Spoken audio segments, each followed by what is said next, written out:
სოფო, ცოტა ახლოს მით.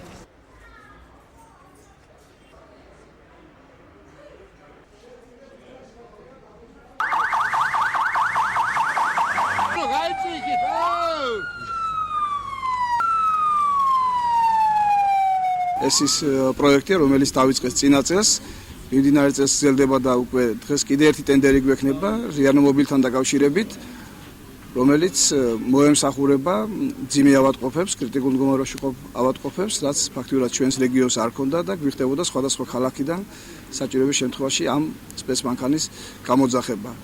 ჩვენი სამედიცინო ცენტრი ემსახურება როგორც ქალაქ ბათუმს, ასევე ხელშეკრულების შესაბამისად ხელვაჩაურის მუნიციპალიტეტს დაახლოებით 250,000-ზე მეტ მოსახლეობას.